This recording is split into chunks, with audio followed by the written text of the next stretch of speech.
उपेंद्र कुशवाहा की party NDA में है।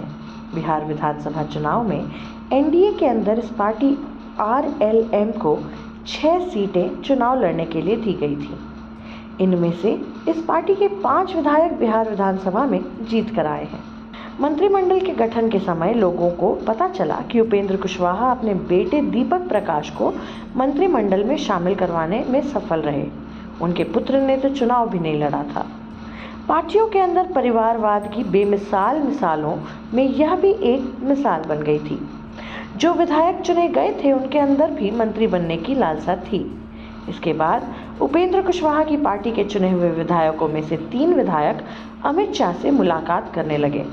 इस धड़े को दिनारा से चुने हुए आरएलएम विधायक आलोक सिंह नेतृत्व दे रहे थे। माना जा रहा था कि तीनों विधायक पार्टी का साथ छोड़कर बीजेपी में जाएंगे। हालांकि भाजपा की तरफ से ऐसा कोई संकेत नहीं मिल रहा था।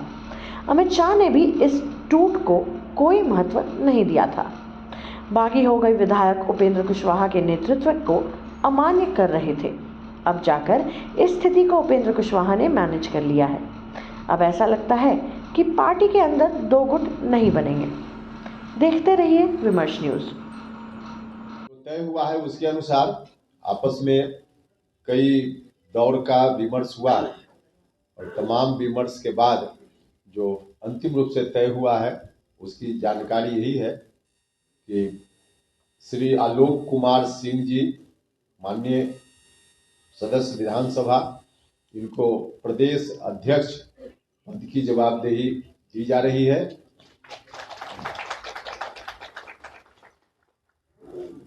इसके साथ साथ 2 कार्यकारी अध्यक्ष बनाए जा रहे हैं।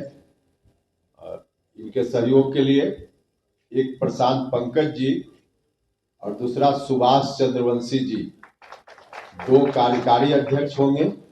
इस तरह की आशंका दिसंबर महीने से जारी है। इसके बाद अपनी पार्टी को बचाने के लिए उपेंद्र कुशवाहा ने आलोक सिंह को ही प्रदेश अध्यक्ष बना दिया। इसके अलावा 2 उपाध्यक्ष भी होंगे। जाहिर है कि इस तरह कुशवाहा ने अपनी पार्टी के 3 विधायकों को साथ लिया है। जानते हैं कि राष्ट्रीय लोक मोर्चा के प्रदेश अध्यक्ष पद पर अब तक मदन चौधरी थे। मदन चौधरी को उपेंद्र कुशवाहा ने राष्ट्रीय समिति का उपाध्यक्ष बना दिया है। कुशवाहा की पार्टी के अंदर की फूट की वजह से बिहार विधानसभा के अंदर शायद ही कोई फर्क पड़ने वाला था।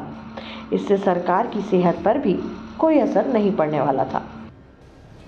जो तय हुआ है उसके अनुसार आपस में कई दौर का विमर्श हुआ। तमाम विमर्श के बाद जो अंतिम रूप से तय हुआ है उसकी जानकारी यही है कि श्री आलोक कुमार सिंह जी माननीय सदस्य विधानसभा, इनको प्रदेश अध्यक्ष पद की जवाबदेही दी जा रही है।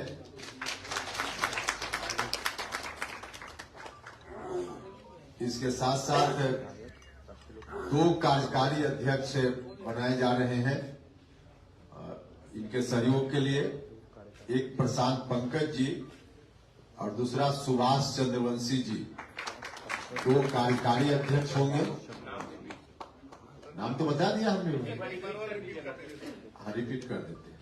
एक नाम जो और बचा है वो कर लेते हैं, उसके बाद फिर से रिपीट कर देते हैं। प्रधान महासचिव पद पर हिमांशु पटेल जी को जवाबदेही दी जा रही है, प्रधान महासचिव के पद पर। और इसके अतिरिक्त एक घोषणा राष्ट्रीय पदाधिकारी की भी अभी की जा रही है।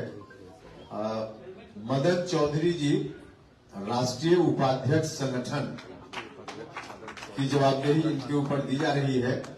अभी संयोजक के रूप में या प्रदेश प्रभारी अध्यक्ष के रूप में ही काम कर रहे थे, तो अब के बाद अब राष्ट्रीय उपाध्यक्ष संगठन के पद पर मदन चौधरी जी काम करेंगे।